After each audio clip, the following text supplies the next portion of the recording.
নমস্কার, gateway of future ইনস্টিটিউটের তরফ থেকে সকলকে শুভেচ্ছা জানিয়ে আজকের আমরা যে পরবর্তী ক্লাস শুরু করব, প্রথম সেমিস্টারের ছাত্রছাত্রীদের যে জায়গাটা ঘাবড়ানোর খুব বিষয় সেটা হচ্ছে ভাষাতত্ত্বের পেপার। এবং ভাষাতত্ত্বের পেপারটির নাম হচ্ছে সিসিবিজি 2। বিগত দিনে আমি ভাষাতত্ত্বের পেপারের প্রথম শুরুটা করেছিলাম, আজকে তার দ্বিতীয় ক্লাস শুরু করছি।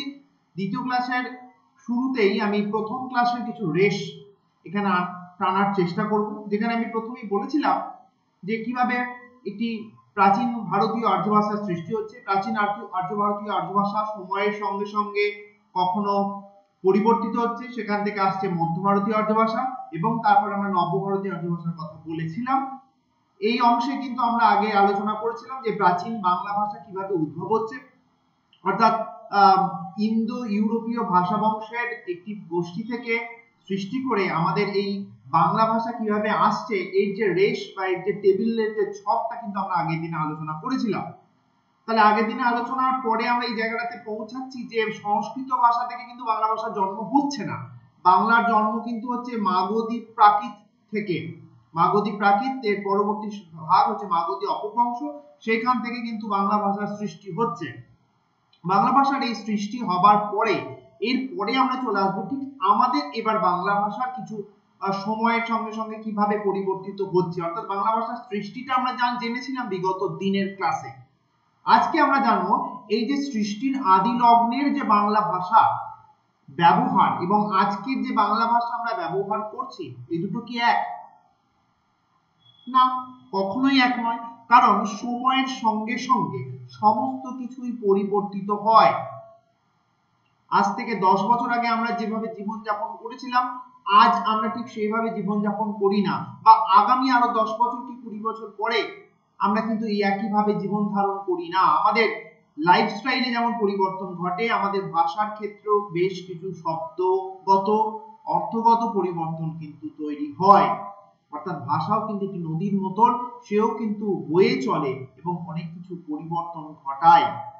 বাংলা ভাষার এই পরিবর্তনের দিকে লক্ষ্য রেখে যদি আমি এখন এসে পৌঁছাই যে মাগধী অপভ্রংশ অবহট্ট থেকে সৃষ্টি হওয়া সেই বাংলা ভাষা, যার সময়কাল আমি ধরে নিতে পারি নবম দশম শতাব্দী বা নবম দশম শতকে, যে বাংলা ভাষার সৃষ্টি হয়েছিল, যেখানে আমরা চর্যাপদের সেই প্রথম লাইন কা আ তরুবড় পঞ্চপি ডাল চঞ্চল চিয়ে পৈঠ কাল, এই যে শব্দ বাংলা ভাষার শুরুতে আমরা পেয়েছিলাম, আর আজকে আমরা যে ক্লাসে বাংলা ভাষাটা বলছি বা তোমরা তোমাদের বইয়েতে যে বাংলা ভাষাটা দেখছো, কিংবা আজকের যে নিউজ পেপার, যে লেখালেখি সাহিত্য জগতে যারা লিখছেন তাদের যে বাংলা ভাষার ব্যবহার, দুটোর মধ্যে কিন্তু পরিবর্তন ঘটেছে।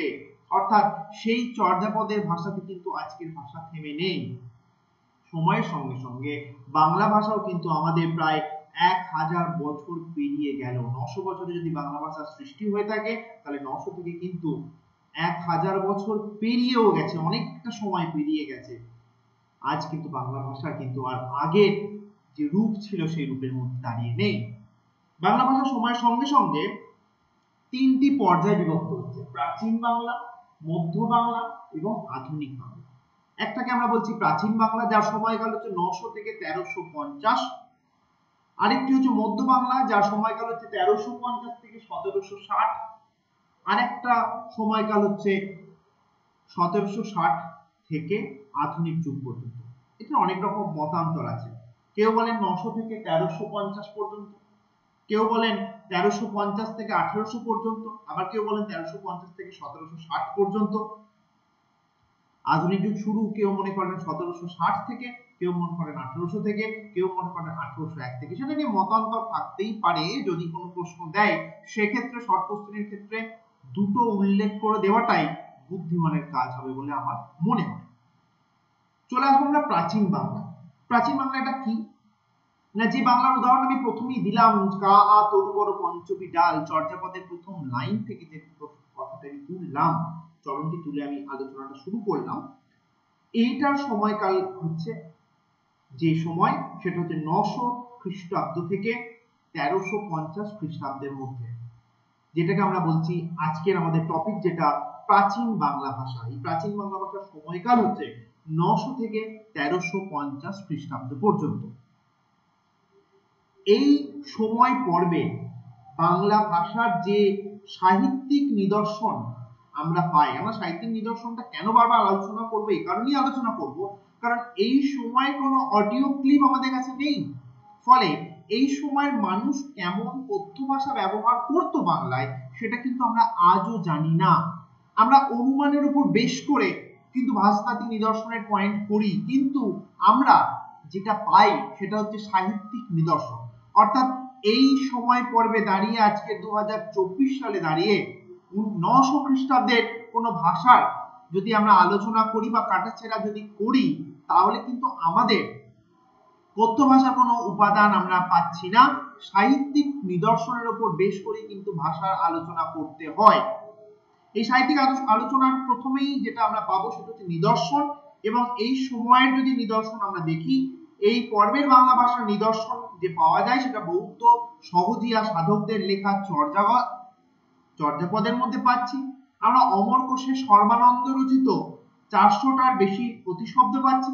এই সমস্ত প্রতিশব্দগুলো চর্যাপদের বিভিন্ন ভাষা এবং সমকালীন আরো কয়েকটি রচনার উপর বেশ করে কিন্তু চর্যাপদের বা এই প্রাচীন বাংলার ভাষাগত বৈশিষ্ট্য সম্পর্কে আমরা অবগত হতে পারি।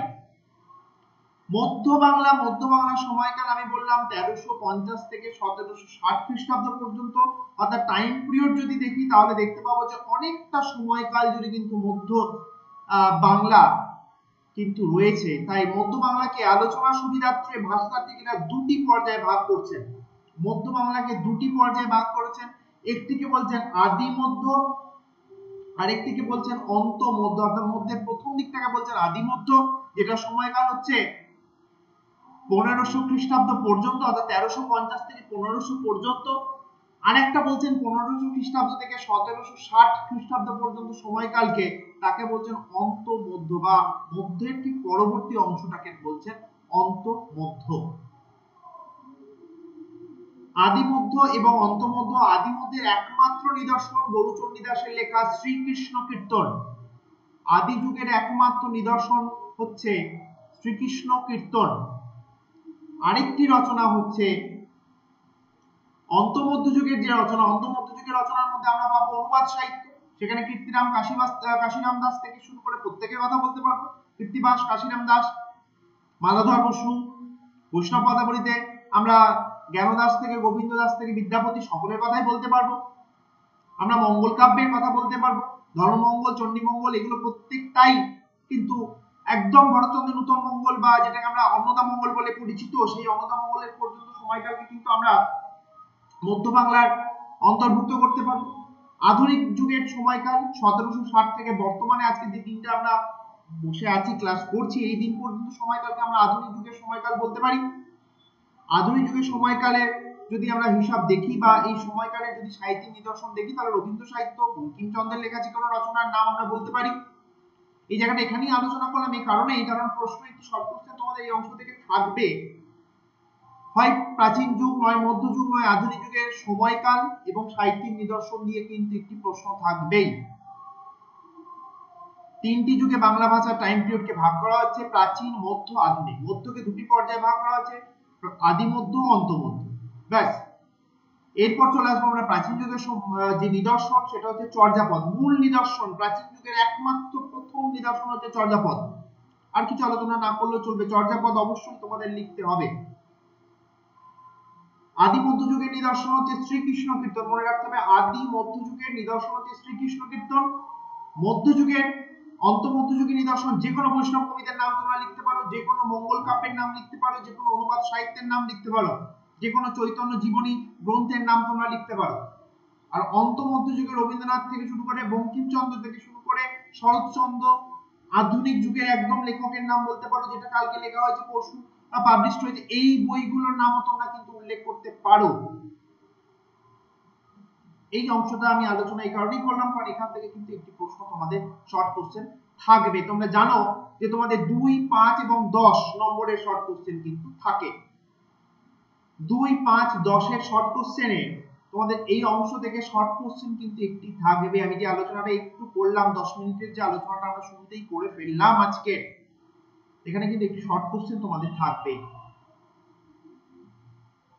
চলে আসবো আমরা বাংলা ভাষার যে বিভিন্ন ভাষা গোষ্ঠীর প্রভাবের কথা।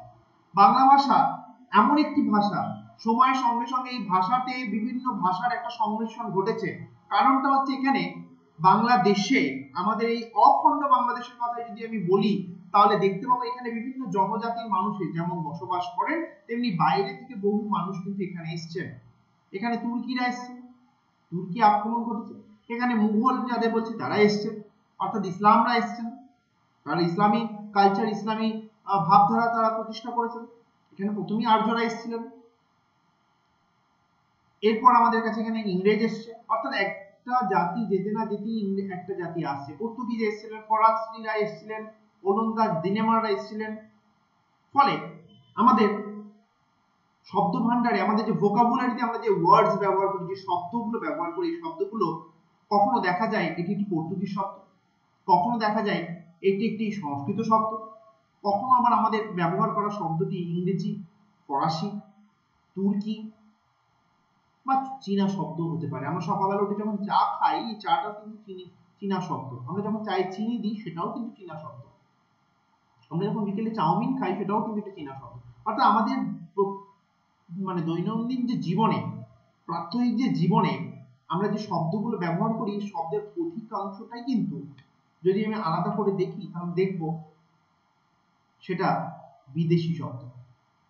বিদেশি শব্দ মূলত যেটা পাওয়া যায় ইংরেজি থেকে আমরা বেশি পাই। আর আমাদের যে মৌলিক শব্দ মূলত 3 প্রকার। আমাদের মৌলিক শব্দ 3 প্রকার।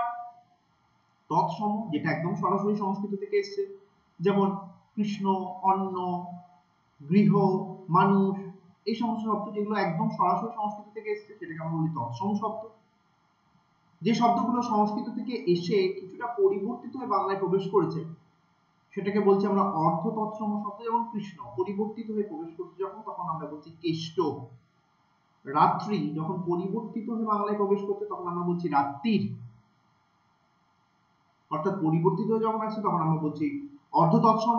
আর সংস্কৃত থেকে আসা কোনো শব্দ যখন একটা সিস্টেমেটিক্যালি পরিবর্তন হতে হতে হতে যখন বাংলায় আসছে, তখন সেটাকে আমরা বলি তদ্ভব শব্দ। যেমন কি, যেমন ওঝা, যেমন নীতি, যেমন ঢাকা, খাজা,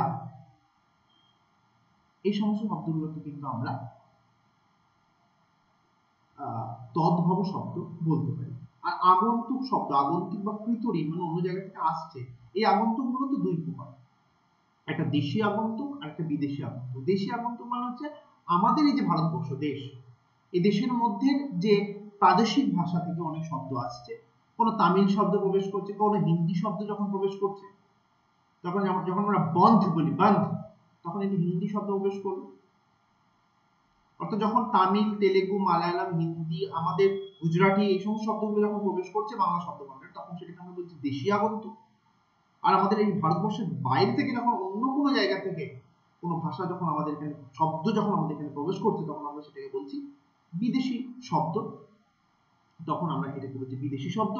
যেমন আমরা তুর্কি শব্দ পাচ্ছি, যেমন আমরা কাঁচি পাচ্ছি, আমরা আলখাল্লা পাচ্ছি, আমরা আরবি শব্দ পাচ্ছি আইন, আমরা ফার্সি শব্দ পাচ্ছি কম বেশি খরচ, ফার্সি শব্দ, আমরা তাস খেলার যে শব্দের জিনিসগুলো পাচ্ছি, ওলন্দাজ, ইস্কামন, রুইতন, হনতন, এগুলো প্রত্যেকটাই ওলন্দাজ শব্দ।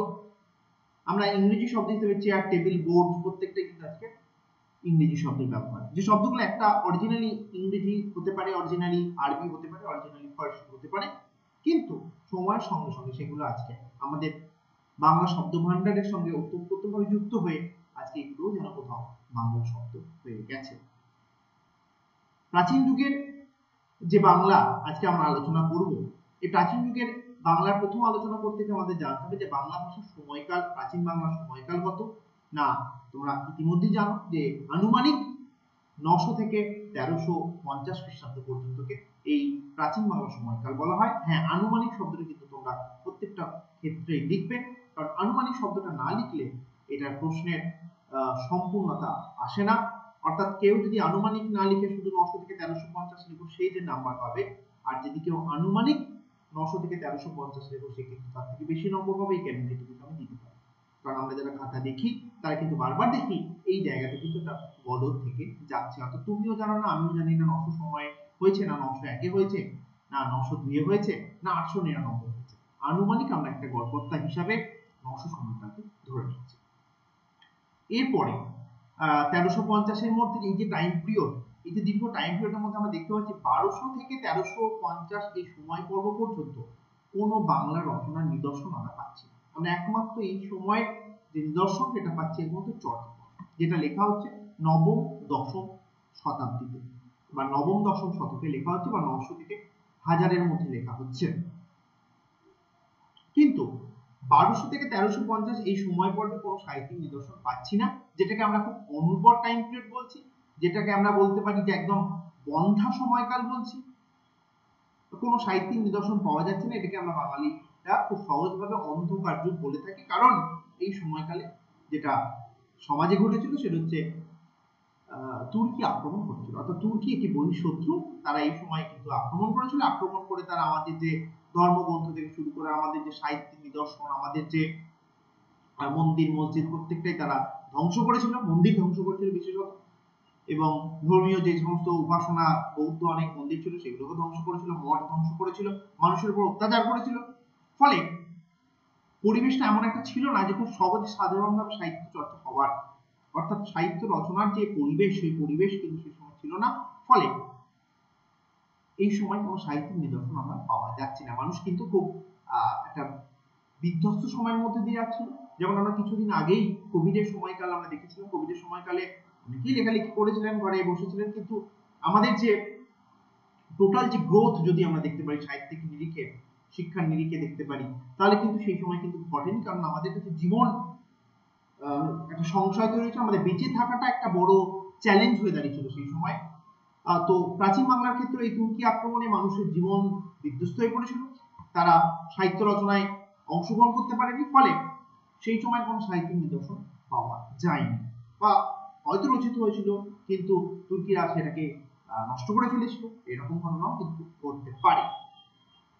সেই সময় আমরা বিশেষ কিছু নিদর্শন পাচ্ছি না, তবে বিচ্ছিন্ন কিছু গানের সংকলন পাচ্ছি। শেখ শুভদয়া নামক একটি আছে, রচনা আছে, সংকলন আছে, যেখানে আমরা বিক্ষিপ্ত কিছু বাংলা গানের কথা পাচ্ছি। আমরা বৌদ্ধ কবি ধর্মদাসের বিদগ্ধ মুখমণ্ডলে কয়েকটি হারিয়ে যাওয়া অংশ থেকে কিছুটা অংশ যেমন পাওয়া, দু চারটে ছড়া, কিছু কবিতা আমরা পাচ্ছি। অমর কোষের টিকা রচনা আমরা পাচ্ছি। এই সমস্ত ছোটখাটো টুকরোটাকরা রচনা আমরা কিন্তু চর্যাপদের সঙ্গে ইনক্লুড করতে পারি, যেগুলোকে আমরা প্রাচীন যুগের নিদর্শন বলে উল্লেখ করি। এই প্রাচীন যুগের যে ধ্বনিতাত্ত্বিক বৈশিষ্ট্য বা প্রাচীন যুগের যদি ভাষাতাত্ত্বিক বৈশিষ্ট্য প্রশ্ন আসে, সেখানেও কিন্তু তোমাদের আগের মতোই কিন্তু দুটো পর্যায়ে ভাগ করতে হবে। একটি হচ্ছে রূপতাত্ত্বিক, আর একটি হচ্ছে ধ্বনিতাত্ত্বিক। অর্থাৎ ধ্বনিতাত্ত্বিক কিছু নিদর্শন এবং রূপতাত্ত্বিক কিছু নিদর্শন কিন্তু তোমাদের উল্লেখ করতে হবে। প্রাচীন বাংলার ধ্বনিতাত্ত্বিক নিদর্শন যদি আমি আলোচনা করি, বা খুব গুরুত্বপূর্ণ তোমাদের প্রশ্ন আসার ক্ষেত্রে, প্রথম যে পয়েন্ট সেটা হবে প্রাচীন বাংলার, প্রাচীন ভারতীয় আর্য ভাষায় যে বিষম ব্যঞ্জনের মিলনে গঠিত যে যুগ্ম ব্যঞ্জন, এই যুগ্ম ব্যঞ্জন এখানে কিন্তু লক্ষ্য করা যাচ্ছে। যুগ্ম ব্যঞ্জনের ব্যবহার কিন্তু প্রাচীন ভারতীয় আর্য ভাষায় লক্ষ্য করা যায়। আমি খুব সহজভাবে বলার চেষ্টা করছি পয়েন্টগুলো, কারণ তোমরা পয়েন্টগুলো তোমাদের কাছে কঠিন হতে পারে, আমি সেটাকে সরলীকরণ করার চেষ্টা করবো মাত্র। যুগ্ম ব্যঞ্জনের ব্যবহার, যুগ্ম ব্যঞ্জন কি, যেমন পর্বত শব্দ না করে আমরা দেখতে পাচ্ছি পর্বত, ব বয়ে বয়, অর্থাৎ একই শব্দ ডাবল উচ্চারণ করছে, তখন সেটাকে আমরা বলছি যুগ্ম উচ্চারণ। জন্মর পরিবর্তে জন্ম শব্দটা পাচ্ছি, ধর্মর পরিবর্তে ধম্ম শব্দটা পাচ্ছি। এই বিষয়টা কিন্তু এখানে তৈরি হচ্ছে। তবে প্রাচীন বাংলাতে এই যুগ্ম ব্যঞ্জনের কিছু কিছু ক্ষেত্রে দেখা যাচ্ছে আবার যুগ্ম ব্যঞ্জন লোপও পাচ্ছে। কোনো কোনো জায়গায় পর্বত থেকে পব্বত দিয়ে একটা ব বাদ গিয়ে পবত হয়ে যাচ্ছে, জন্ম থেকে জম হয়ে যাচ্ছে, ধম্ম থেকে ধম হয়ে যাচ্ছে, পরবর্তীকালে ধামও হয়ে যাচ্ছে। এইরকম পরিবর্তনগুলো কিন্তু এই প্রাচীন বাংলায় ঘটছে, যেটা মূলত যুগ্ম ব্যঞ্জনকে কেন্দ্র করে। দ্বিতীয় পয়েন্ট যদি আমি চলে আসি, তাহলে দেখতে পাবো যে প্রাচীন বাংলা ভাষায় যে নিদর্শন, সেখানে নাসিক্য ব্যঞ্জন অনেক ক্ষেত্রে লোপ পাচ্ছে। এই নাসিক্য ব্যঞ্জন লোপ পাওয়ার ফলে, অর্থাৎ ন ম দন্ত ন এগুলো সব লোপ পেয়ে যাচ্ছে, এর ফলে পূর্ববর্তী স্বরধ্বনি অনুনাসিক হয়ে যাচ্ছে। অনুনাসিক মানে এখানে চন্দ্রবিন্দু চলে আসছে। যেমন কি, যেমন শব্দেন থেকে সাদে, শব্দেন থেকে সাদে, অর্থাৎ শব্দেন নটা চলে যাচ্ছে, তার পরিবর্তে একটা চন্দ্রবিন্দু যুক্ত হয়ে যাচ্ছে, অর্থাৎ একটা শব্দ চলে যাচ্ছে এবং আরেকটি অনুনাসিক শব্দ তার পূর্বে যুক্ত হচ্ছে, অর্থাৎ অনুনাসিকতা লক্ষ্য করা গেল। যুগ্ম ব্যঞ্জনের পরে যেটা পেলাম সেটা হচ্ছে অনুনাসিকতা। 3 নম্বর আমরা বলতে পারি যে পাশাপাশি অবস্থিত একাধিক স্বরধ্বনি গুলো যেগুলো ছিল দুটো মিলে একটি স্বরে পরিণত হয়নি, যেমন উদাস থেকে উয়াস, কিন্তু পদের অন্তে যদি একাধিক স্বর বা যৌগিক স্বর উচ্চারিত হতো সেগুলো সব মিলে যাচ্ছে, অর্থাৎ পদের অন্তে অবস্থিত একাধিক স্বর যৌগিক স্বর রূপে উচ্চারিত হতো এবং ক্রমে সেগুলো একটা স্বরে পরিণত হতো, দুটো স্বর একটা স্বরে পরিণত হতো। যেমন কি, যেমন ঘনতি, বৈষ্ণব কবিরা তার পদের শেষে কিন্তু ব্যবহার করেছেন, বা চর্যাপদের ক্ষেত্রে আমরা এটা পাচ্ছি ঘনতি, ঘনতিটা আমরা পাচ্ছি ঘনই, ঘনইটা আমরা বৈষ্ণব পদাবলীর ক্ষেত্রে পাচ্ছি এবং ঘনতিটা আমরা চর্যাপদের ক্ষেত্রে পাচ্ছি। পুস্তিকা থেকে পথ্যি এই শব্দটা আমরা পাচ্ছি। পাশাপাশি অবস্থিত দুটো স্বরধ্বনির মাঝখানে অন্তস্থ একটি শ্রুতি ধ্বনি তৈরি হচ্ছে, যেটা প্রাচীন ভারতীয় আদিবাসী লক্ষ্য করা যায়। অর্থাৎ অন্তস্থ শ্রুতি ধ্বনির ব্যবহার, যেমন নিকটে থেকে নিয়ড্ডি চলছিল, কিন্তু নিয়ড্ডি থেকে নিয়ডি হয়ে গেল, অর্থাৎ অন্তস্থ ডয়স্বই, এই পরিবর্তনটাও কিন্তু এখানে ঘটছে। স্বরের মধ্যবর্তী একক মহাপ্রাণ হকারে পরিণত হচ্ছে, অর্থাৎ শ্রুতি ধ্বনি পেলাম, অন্তস্থ ধ্বনি, এবং এরপরে পাবো সেটা হচ্ছে হকারে পরিণত হচ্ছে। যেমন মহাসুখ, কিন্তু চর্যাপদের ক্ষেত্রে আমরা দেখতে পাবো মহাসুহ, হ মহাসুহ শব্দ পাবো, অর্থাৎ মহাপ্রাণ ধ্বনি হকারে পরিণত হচ্ছে। তালব্যস্বয়ের জায়গায় দন্তস্ব এবং দন্তস্বয়ের জায়গায় তালব্যস্বয়ের ব্যবহারও কিন্তু এই ভাষায় লক্ষ্য করা যায়, অর্থাৎ প্রাচীন ভাষাতে বাংলা ভাষায় লক্ষ্য করা যাচ্ছে তালব্যস্বয়ের জায়গায় দন্তস্বয়ের ব্যবহার। সুনুপাক দন্তস্বয় সুদন্তস্ব হচ্ছে, আশ তালব্যস্ব হওয়ার কথা দন্তস্ব হচ্ছে, এই পরিবর্তনটা কিন্তু লক্ষ্য করা যাচ্ছে। চর্যাপদের ক্ষেত্রে আরেকটা পরিবর্তন হচ্ছে অয়ের পরিবর্তে কোনো কোনো জায়গায় শ্বাসাঘাত বা স্ট্রেস তৈরি হচ্ছে এবং আয়ের ব্যবহার তৈরি হচ্ছে, অয়ের পরিবর্তে আ, যেমন ঐশ থেকে আইশ, কবালি থেকে কাবালি, সমাও থেকে সামাও ইত্যাদি শব্দ তৈরি হচ্ছে, অর্থাৎ কোনো কোনো ক্ষেত্রে দেখা যাচ্ছে যে অকার আকারে পরিণত করছে। ব্যঞ্জন ধ্বনির ক্ষেত্রেও কিছু পরিবর্তন লক্ষ্য করা যাচ্ছে, সেখানে পদের মধ্যে হ ধ্বনির উচ্চারণ সংরক্ষণ এবং মহাপ্রাণ বর্ণ বিশেষত ক্ষয় মূর্ধন্য হয় দন্ত নয় ডয় শূন্য র, এইগুলোর অস্তিত্ব কিন্তু আস্তে আস্তে পরিবর্তন হচ্ছে। তা একমাত্র অয়ের পরিবর্তন করছে না, বাদবাকি সমস্তগুলোর পরিবর্তন করছে, একমাত্র লটা পরিবর্তন করছে না, বাদবাকি সমস্ত ধ্বনি কিন্তু সরলীকরণের দিকে এগিয়ে যাচ্ছে। চর্যাপদের মধ্যে দেখতে পাওয়া যাচ্ছে যে বাংলা সুলভ অপিনিহিতির যে ব্যবহার সেটা কিন্তু লক্ষ্য করা যাচ্ছে না, তবে স্বরসংগতির উদাহরণ কিন্তু পাওয়া যাচ্ছে। শ্বশুরাকে শ্বশুর বলছে, ঘিনিকে ঘিনলি বলছে, অর্থাৎ স্বরসংগতির প্রয়োগ থাকলেও অপিনিহিতির উদাহরণ কিন্তু পাওয়া যাচ্ছে না। অপিনিহিতি হচ্ছে কোরিয়া থেকে কইরা থেকে করে, কোরিয়া কইরা, কইরা একটা অভিশ্রুতি, আর করে এটা হচ্ছে আমাদের অপিনিহিতি, কিন্তু এই অপিনিহিতির ব্যবহার কিন্তু আমরা এখানে পাচ্ছি না। নাসিক্য ব্যঞ্জনের ক্ষেত্রে ব্যঞ্জনের সরলীকরণ লক্ষ্য করা যাচ্ছে, নাসিক্য ব্যঞ্জনের ক্ষেত্রে ব্যঞ্জনের সরলীকরণ পাওয়া যাচ্ছে, যেমন চন্দ্র থেকে চাঁদ, তন্তে থেকে তাঁতি, এই সমস্ত শব্দগুলো তৈরি হচ্ছে। অর্থাৎ দেখা যাচ্ছে প্রাচীন বাংলায় মূল যে জায়গাগুলোকে মনে রাখবে তোমরা, যুগ্ম ব্যঞ্জনের ক্ষেত্রে পরিবর্তন ঘটছে, নাসিক্য ব্যঞ্জনের ক্ষেত্রে পরিবর্তন ঘটছে, অন্তস্থ শ্রুতি তৈরি হচ্ছে, যৌগিক স্বরের পরিবর্তন ঘটছে, তালব্যস্বয়ের জায়গায় দন্তস্ব চলে আসছে, অধ্বনিটা আধ্বনি হয়ে যাচ্ছে, কোনো কোনো ক্ষেত্রে স্ট্রেস তৈরি হচ্ছে, হ ধ্বনির উচ্চারণ তৈরি হচ্ছে, স্বরসংগতির ব্যবহার লক্ষ্য করা যাচ্ছে। এই সমস্ত বিষয়গুলো কিন্তু আমরা প্রাচীন বাংলা ভাষার ধ্বনিতাত্ত্বিক নিদর্শনের মধ্যে পাচ্ছি। এই ধ্বনিতাত্ত্বিক নিদর্শনের পরে যে নিদর্শনের দিকে আমাদের নজর দিতে হবে সেটা হচ্ছে রূপতাত্ত্বিক নিদর্শন।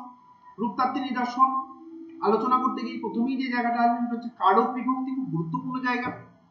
প্রাচীন বাংলার কারক ছিল মূলত দুটি, একটা মুখ্য কারক, একটা গৌণ কারক। প্রাচীন বাংলার কারক ছিল মূলত দুটি, একটা মুখ্য কারক আর একটা গৌণ কারক। এক্ষেত্রে বলে রাখি যে তোমরা প্রাচীন ভারতীয় আর্য ভাষা এবং প্রাচীন বাংলার মধ্যে কিন্তু গুলিয়ে ফেলবে না, কারণ দুটোর মধ্যে কিন্তু মিল আছে অনেক। তাই প্রাচীন বাংলার ভাষার যে বৈশিষ্ট্য এর সঙ্গে পুরোপুরি ভাবেই যে প্রাচীন ভারতীয় আর্য ভাষার যুগ বৈশিষ্ট্যের মিল আছে এমনটা নয়। ফলে দুটো কিন্তু তোমরা একটু খুব সচেতন ভাবে পড়বে, দুটোর সাথে যেন কোনোভাবেই গুলিয়ে না ফেলে, মানে তালবস্যের জায়গায় দন্তস্ব যেমন বলেছিল এমনটা যেন না হয়। প্রাচীন বাংলা ভাষার কারক ছিল মূলত দুটি, একটি মুখ্য কারক, একটি গৌণ কারক, মনে রাখতে হবে তোমাদের। আর কর্তৃকারকের ক্ষেত্রে শূন্য বিভক্তি বা বিভক্তিহীনতা প্রাচীন বাংলায় লক্ষ্য করা যায়। কর্তৃকারক আমি, রাম, শ্যাম, যদু, যে কোনো ব্যক্তি সেই নামে তার সঙ্গে সবসময় কোনো বিভক্তি যুক্ত হয় না। আমি ভাত খাবো, আমাকে ভাত খাবে নয়, বা আমাকে ভাত খাবে নয়, আমি ভাত খাবো, এখানে কোনো বিভক্তি যুক্ত হচ্ছে না। এটা কিন্তু প্রাচীন বাংলার একটি গুরুত্বপূর্ণ নিদর্শন। এবং চঞ্চল চিয়ে পৈঠকার, এখানে এই যে কথাটা বলা হচ্ছে, এখানে কাল কিন্তু শূন্য বিভক্তির কথা বলছে। কখনো কখনো বিভক্তি যুক্ত হচ্ছে, অনির্দিষ্ট কথায় এই বিভক্তি যুক্ত হচ্ছে, কিন্তু অল ওভার যদি আমি দেখি তাহলে দেখবো যে কর্তৃকারকে কোনো বিভক্তি যুক্ত হয় না, যেটাকে আমরা শূন্য বিভক্তি বলতে পারি। করণ কারকের ক্ষেত্রে কিছু পরিবর্তন ঘটছে। করণ কারকের ক্ষেত্রে এই বিভক্তি আসছে, এই চন্দ্রবিন্দু বিভক্তি আসছে, যেমন মতিয়ে বিভক্তি আসছে। করণ কারক এবং অধিকরণ কারকের ক্ষেত্রেও বেশ কিছু পরিবর্তন ঘটছে। এখানে তে বিভক্তি আসছে, এখানে তে বিভক্তি আসছে, তো দুটো কারকের মধ্যে কিছু পরিবর্তন ঘটছে, বা দুটো কারকের কোথাও যেন মিলেমিশে যাচ্ছে। করণ এবং অধিকরণ, তে বিভক্তি, এই বিভক্তি, এগুলো লক্ষ্য করা যাচ্ছে। অধিকরণ কারকের ক্ষেত্রে এই বিভক্তি লক্ষ্য করা যাচ্ছে, যেমন জামে কাম কি, কামে জাম, জামে অর্থাৎ এখানে কিন্তু অধিকরণের কথা বলছে। কানের চড়ে নিল, অধিকরণ কারকের কথা বলা হচ্ছে, চড়ে একার। সম্বন্ধ পদের ক্ষেত্রে র, এর, ক এই সমস্ত গুলো ব্যবহার করা হচ্ছে, যেমন রুখের, রুখ এর সঙ্গে এর যুক্ত হচ্ছে। ছান্দক, ছন্দ থেকে ক যুক্ত হচ্ছে।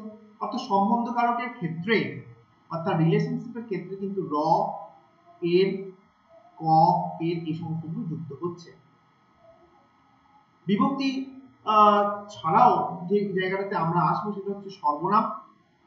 না, সংস্কৃত করণ কারকের বহুবচনে অসমাভি সর্বনাম আসছে, প্রাচীন বাংলায় এটি পরিবর্তন ঘটছে। এগুলো তুমভি আসছে, অর্থাৎ তুষ্মাভির জায়গায় তুমভি, তুমহে এই সমস্ত শব্দগুলো কিন্তু আমরা সর্বনাম হিসেবে ব্যবহার করতে পারছি। প্রাচীন বাংলাতে কর্তৃকারকের এক বচনে পদ রূপে ব্যবহৃত হতে আরম্ভ করছে এইগুলো, অর্থাৎ আম হে, অম হে এই সমস্ত শব্দগুলো। ক্রিয়ার কথা যদি আমি বলি তাহলে দেখতে পাবো যে উত্তম পুরুষে লক্ষ্য করা যাচ্ছে মি, হু এই সমস্ত গুলো দন্তস্বয় ব্যবহার হচ্ছে। মধ্যম পুরুষে অতীতকাল বোঝাতে গেলে যেটা দুটো ভাগে ভাগ করা হচ্ছে, মূলত অতীতকালকে একটা নিষ্ণান্ত পদ দিয়ে যুক্ত হচ্ছে একটা ধাতুর সঙ্গে, ল, ইলো ইত্যাদি, অর্থাৎ করিল, খাইলো, যাইলো, বলিল, এগুলোর মধ্যে দিয়ে কিন্তু কালের হিসাব বলছে, অর্থাৎ এটা প্রেজেন্ট বা ফিউচার বা পাস্ট এই সমস্ত জায়গা থেকে পাওয়া যাচ্ছে। ভবিষ্যৎকালের প্রয়োগের ক্ষেত্রে ইবো শব্দের কিন্তু ব্যবহার হচ্ছে, যেমন করিব আমরা এখনো যেমন বলি, প্রাচীন বাংলার ক্ষেত্রে সে একই ছিল। মুই ভাইব বা ভাবিব, ইবো প্রত্যয় যুক্ত হচ্ছে। অসমাপিকা ক্রিয়ার তিনটে গঠন আমাদের এখানে পাওয়া যাচ্ছে, যেটা প্রাচীন বাংলার একটি গুরুত্বপূর্ণ নিদর্শনের মধ্যে পড়ে।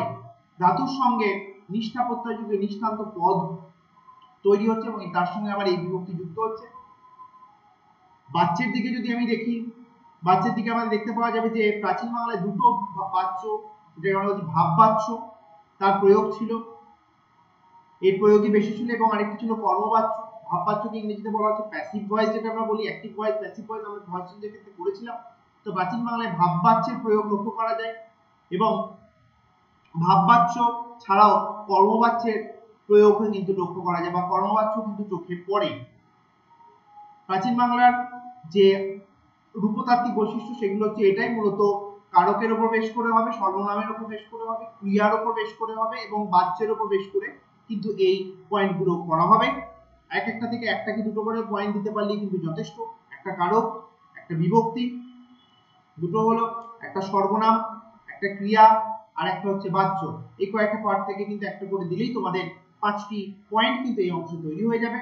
প্রাচীন বাংলার যে অন্বয়তাত্ত্বিক বৈশিষ্ট্য, এই অন্বয়তাত্ত্বিক বৈশিষ্ট্যের মধ্যে যদি আমি দেখি তাহলে দেখতে পাবো যে একটা লিঙ্গ বিষয়ক আলোচনা এখানে আসছে। লিঙ্গ সৌষম্যের কথা বলা হচ্ছে, অনুক্তকর্তার প্রয়োগ লক্ষ্য করা যাচ্ছে। লিঙ্গ সৌষম্যটা কি? না লিঙ্গ শোষণের কথা বলতে গিয়ে বলা হচ্ছে যে চঞ্চল চিয়ে অর্থাৎ নাম পদের লিঙ্গ অনুসারী অন্যান্য পদের পরিবর্তন লক্ষণীয়, অর্থাৎ লিঙ্গের উপর বেশ করে কিন্তু শব্দের যে স্ট্রাকচার সেটা পরিবর্তন ঘটছে, যেটা কিন্তু আমরা আধুনিক যুগে লিঙ্গ আমাদের কাছে খুব একটা বিশেষ গুরুত্ব পাচ্ছে না বাংলা ব্যাকরণের ক্ষেত্রে। সেখানে আমরা শুধুমাত্র দুটো লিঙ্গ ব্যবহার করছি, কোনো কোনো ক্ষেত্রে আবার একটি লিঙ্গ দিয়ে কাজ চলে যাচ্ছে। অর্থাৎ লিঙ্গের উপর বেশ করে যে বিভক্তি প্রয়োগ যেটা আমরা প্রাচীন বাংলায় লক্ষ্য করেছিলাম, সেই প্রয়োগ কিন্তু আস্তে আস্তে পরিবর্তন ঘটছে। এখানে কিন্তু প্রাচীন বাংলায় সেই সমস্ত নাম পদ অনুসারে কোথাও কোথাও সম্বন্ধ যুক্ত হচ্ছে। তো এই বিষয়গুলো কিন্তু লিঙ্গের বৈষম্যের মধ্যে একটা গুরুত্বপূর্ণ। চর্যাপদের ক্ষেত্রে অনুক্ত কর্তার প্রয়োগ, অর্থাৎ এমন কিছু কিছু জায়গায় যেখানে কর্তাকে আমরা সরাসরি দেখতে পাচ্ছি না কিন্তু তার একটা প্রয়োগ আমরা লক্ষ্য করতে পারছি, সেটা কর্তৃবাচ্য, কর্মবাচ্য ইত্যাদি ক্ষেত্রে কর্তা এবং কোনো কোনো ক্ষেত্রে উক্ত কর্ম থেকে যাচ্ছে, অর্থাৎ অনুক্ত অবস্থায় থাকছে, কেউ কেউ উক্ত অবস্থায় থাকছে। কাউকে আমরা সরাসরি বলতে পারছি বা দেখতে পাচ্ছি, কাউকে কিন্তু আমরা সরাসরি দেখতে পাচ্ছি না। চলিল কাণ্ড, চলিত কৃষ্ণ, রাতি পোহাইল, লাগিলি আগি মানে অগ্নিকা লগ্নিকা, এই সমস্ত বিষয়গুলো কিন্তু বলা হচ্ছে। চর্যায় ব্যবহৃত অকর্ম ক্রিয়ার ক্ষেত্রে কৃদন্ত, অতীত ও ভবিষ্যৎ কালে কর্তার বিশেষণ ও কর্তৃবাচ্য এখানে লক্ষ্য করা যায়। এই সকর্ম ক্রিয়ার ক্ষেত্রে অতীত ও ভবিষ্যৎ ক্রিয়াপদের কর্মের বিশেষণ ও কর্মবাচক ও কর্তৃবাচ্য প্রয়োগে তাই কর্তা ও উক্ত কর্ম অনুযায়ী লিঙ্গ ধারণা আপেক্ষিক করা হতো। অর্থাৎ লিঙ্গের উপর বেশ করে কিন্তু কর্তৃবাচ্য বা কর্মবাচ্য তাদের স্ট্রাকচার, সেই স্ট্রাকচার কিন্তু তৈরি হতো। এটা কিন্তু প্রাচীন বাংলার একটি গুরুত্বপূর্ণ বৈশিষ্ট্য। তাহলে প্রাচীন বাংলার যদি রূপতাত্ত্বিক বৈশিষ্ট্যের দিকে আমরা দেখি তাহলে দেখতে পাবো মূলত একটি গুরুত্বপূর্ণ বৈশিষ্ট্য কি আমাদের কারক বিভক্তি, কারক এবং বিভক্তি। এখান থেকে একটা করে তোমরা সর্বনামের প্রয়োগ লক্ষ্য করো, নাম বেতন এইসব সর্বনাম ব্যবহার করা হচ্ছে। ক্রিয়াপদের ক্ষেত্রেও কিন্তু অতীতকালের প্রয়োগে মি ইত্যাদি যুক্ত হচ্ছে এবং ভবিষ্যৎকালে হচ্ছে ইগো যুক্ত হচ্ছে, এগুলো খুব কমন পয়েন্ট। যৌগিক কালের কথাও বলা হয়েছে। বাচ্যের ক্ষেত্রে লক্ষ্য করা যাচ্ছে যে প্যাসিভ ভয়েস এবং প্রয়োগটা বেশি ছিল, প্যাসিভ ভয়েসের প্রয়োগ বেশি ছিল। তাছাড়াও কিন্তু কর্মবাচ্য ছিল, অর্থাৎ ভাববাচ্যের সাথে সাথে কর্মবাচ্যের প্রয়োগ কিন্তু লক্ষ্য করা যাচ্ছে। আর আন্বয়িক বৈশিষ্ট্যের মধ্যে লিঙ্গ সৌষম্য এবং অনুক্ত কর্তার প্রয়োগ কিন্তু লক্ষ্য করা যায়। তাহলে এই হচ্ছে মূল বিষয়, যে বিষয়ের যেটা আমরা আলোচনা করলাম সেটা হচ্ছে প্রাচীন বাংলার ভাষা। এই প্রাচীন বাংলা ভাষা কিভাবে সৃষ্টি হয়েছিল আমরা আগে আলোচনা করেছিলাম, এবং এই অংশে সেই ভাষা কিভাবে গতিশীলতা লাভ করছে সেই বিষয়ে আমরা কিছু জানলাম। এবার চলে আসি আমি তোমাদের প্রশ্নপত্রের ধরন নিয়ে। তোমাদের এই প্রাচীন বাংলা ভাষা এই অংশ থেকে যে প্রশ্ন আসার সম্ভাবনা আছে, সেই সম্ভাবনা হচ্ছে প্রাচীন বাংলা ভাষার ভাষাতাত্ত্বিক বৈশিষ্ট্য আলোচনা করো। যদি এমন কোনো প্রশ্ন দেয় তাহলে কিন্তু তোমাদের একটা বড় প্রশ্ন আসার সম্ভাবনা তৈরি হচ্ছে। সেটা হচ্ছে প্রাচীন বাংলার ভাষাতাত্ত্বিক বৈশিষ্ট্যগুলো বা ভাষাতাত্ত্বিক নিদর্শন ও বৈশিষ্ট্যগুলো আলোচনা করো। তাহলে কিন্তু তোমাদের প্রথমেই উল্লেখ করতে হবে, এই কথাটা বলেই তোমাদের উল্লেখ করতে হবে যে বাংলা ভাষা সৃষ্টি হয়েছিল কিভাবে, অর্থাৎ ইন্দো ইউরোপীয় ভাষা বংশ থেকে মাগধী অপভ্রংশ হয়ে যখন বাংলা ভাষা সৃষ্টি হচ্ছে, তখন বাংলা ভাষার সৃষ্টির পরে আজকের এই দীর্ঘ সময় পর্যন্ত বিভিন্ন ধারায় বিভিন্ন বাঁক বদলের মধ্য দিয়ে বাংলা ভাষা তার সমৃদ্ধি লাভ করেছে।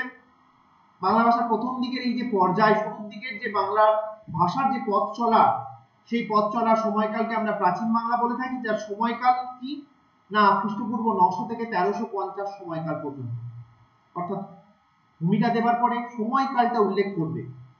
সময়কালের পরে চলে আসবে সাহিত্যিক নিদর্শন। কোন সময় সাহিত্যিক নিদর্শন না প্রাচীন বাংলা সাহিত্যিক নিদর্শন, যার ওয়ান অ্যান্ড অনলি নিদর্শন গুরুত্বপূর্ণ সেটা হচ্ছে চর্যাপদ, বৌদ্ধ সহজিয়াদের লেখা চর্যাপদ। এছাড়াও আরো কিছু টুকরো রচনার কথা আমি বলেছিলাম, অমরকোষ বা তোমাদের এই শেখ সুবোধা, এই সমস্ত রচনাগুলো টুকরোটা কিছু কবিতা, কোনোটার কোনো ছড়া ইত্যাদি পাওয়া গেছে। তবে মূল নিদর্শন কিন্তু চর্যাপদ, প্রাচীন বাংলার মূল নিদর্শন কিন্তু চর্যাপদ, শর্ট কোশ্চেন ক্ষেত্রেও আসতে পারে। এরপর চলে আসবে তোমাদের ভাষাতাত্ত্বিক বৈশিষ্ট্য। ভাষাতাত্ত্বিক বৈশিষ্ট্য যদি লেখা থাকে তাহলে প্রশ্নের ক্ষেত্রে তোমাকে তিনটি জায়গাকে গুরুত্ব দিতে হবে।